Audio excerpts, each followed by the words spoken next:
De volta com o programa Ação Nacional. Nós estamos falando hoje sobre o câncer de próstata. Nós estamos falando sobre o Novembro Azul. Estou aqui com a Ana Paula Terra, que é psicóloga do Centro de Oncologia do Hospital do Veracruz, e também com a presença aqui do Dr. Ricardo Miyaoka, urologista da Medicina Reprodutiva de Campinas. Acertei, doutor, dessa vez.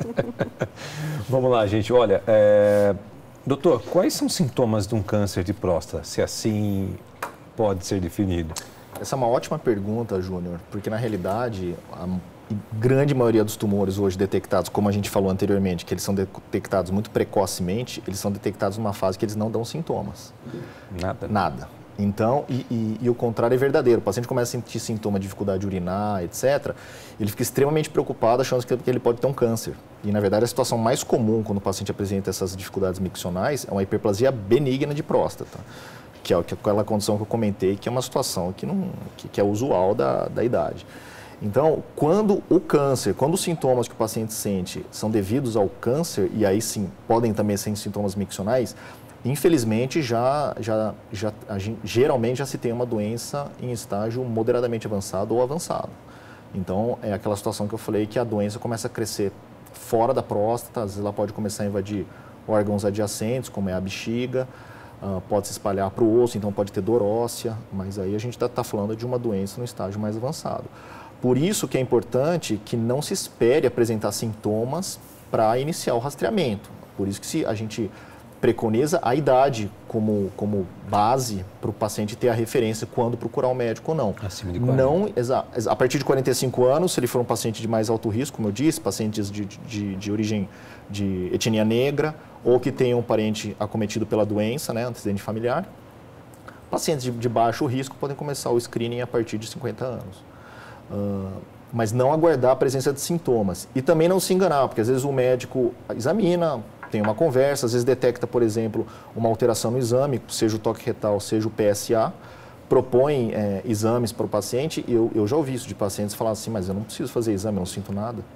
Então, há uma certa negação, ou em fazer o exame pelo receio do diagnóstico que pode advir desse exame, ou mesmo diante do diagnóstico. Eu já cheguei a dar diagnóstico para pacientes da doença, da presença do câncer de próstata, e ele fala, não, doutor, não é possível que eu tenha nada, porque eu não sinto absolutamente nada. Então, o senhor deve estar enganado. Exato. Então, isso... O senhor errou. Por isso que é muito importante que fique claro isso. A doença, no estágio inicial, ela não, na imensa maioria dos casos, ela não dá sintomas. Então, o diagnóstico é feito, ele é comprovado pelo exame anatomopatológico, pela biópsia. Se a biópsia acusa o tumor, então o diagnóstico está feito. Né? Todo paciente que acaba desenvolvendo um câncer passa pela psicóloga ou não? Não são todos, né? Mesmo porque tem um volume grande de pacientes. Eu penso que o ideal seria que pelo menos se conhecesse, né, esse trabalho e a possibilidade de ter o suporte. Hoje a gente vê que tem exames e tem a forma de rastrear, né, o câncer. E na minha área esse é um dos problemas, porque como é que nós vamos rastrear como é que o paciente está emocionalmente?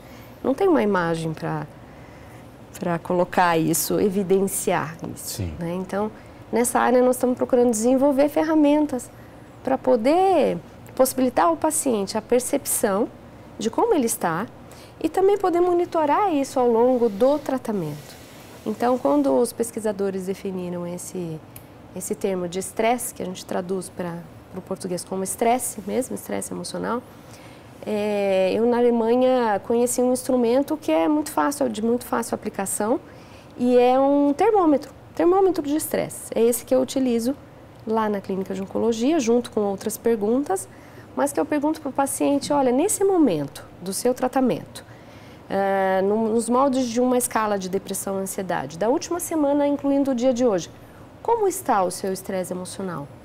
Como está essa tensão, em termos de, aí tem as perguntas, preocupação, ansiedade, nervosismo, mas ele, como a escala da dor, quando você pergunta para o paciente de 0 a 10, quanto está a sua dor? Eu pergunto para o meu paciente, de 0 a 10, quanto está o seu estresse emocional? E aí ele vai percebendo. Então, está 7, está 8. E ao longo do tratamento a gente busca reduzir, né, para um nível que a gente espera que seja o mais é o esperado diante de uma situação que ele está atravessando. Então, geralmente, até o 3, 4, né, na escala. Mas com esses instrumentos, isso vai nos dando mais condições de localizar esse paciente nesse tratamento e elaborar projetos, planos de ação para melhorar, né, a funcionalidade. Né? São vários fatores, na verdade. O que eu quero trazer como algo novo é isso, é a possibilidade da gente também na área, né, da psicologia poder usar instrumentos para favorecer a percepção de como está e no que pode melhorar. Como eles chegam até vocês? Porque os médicos indicam ou as pessoas realmente né? Vou procurar um psicólogo porque Lá eu quero. são 4 fontes, na verdade, né? Tem a busca espontânea do paciente, tem pacientes que perguntam e se sabem que agendam um horário. Tem a indicação do próprio médico, que percebe a necessidade, da equipe, da enfermagem, né, as técnicas, e também quando eu estou circulando pela clínica, eu vou me apresentando e vou falando de como é esse trabalho. Algumas pessoas têm até preconceito com o próprio psicólogo, né? Não preciso, não quero. Ixi, também tem essa, né? Com o psicólogo, eu não sou louco. Então, eu acho que o ponto importante é fazer um vínculo. Quando você tem um vínculo com alguém, você vai, pelo que aquela pessoa te oferece, aquele contato, ele te faz bem.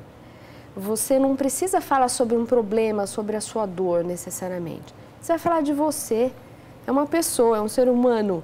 Antes de mais nada, nós não vamos olhar para a doença dele, nós vamos olhar para ele, enquanto pessoa.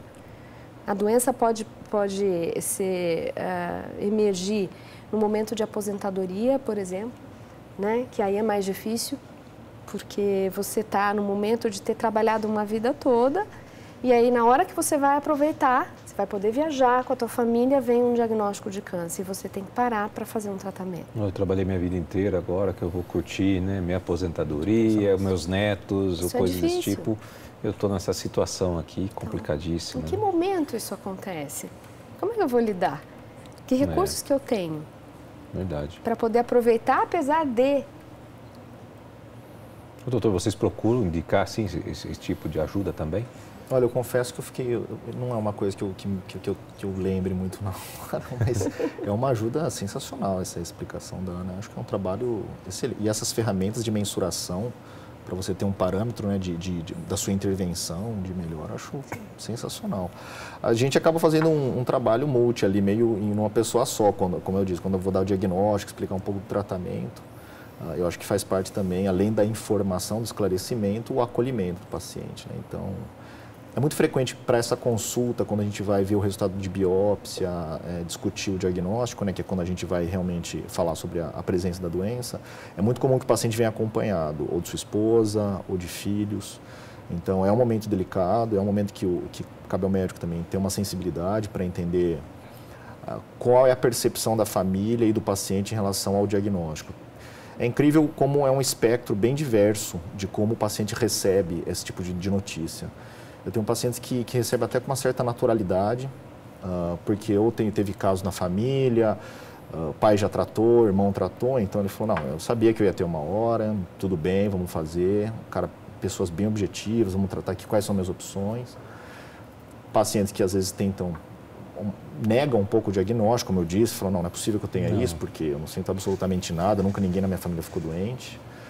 E aquele meio termo, que é um pouco de susto, né, de apreensão, mas o que vai ser agora, né, bem agora, não estava esperando, agora acabei de me aposentar, enfim, então tem essa situação também. Então, como eu não conto com uma psicóloga dentro da minha área física, né, do consultório, mas eu tenho essa preocupação de realmente, além de trazer o esclarecimento, de fazer um acolhimento nessa hora, porque, como eu disse, as pessoas reagem de formas distintas a uma notícia desse porte, né?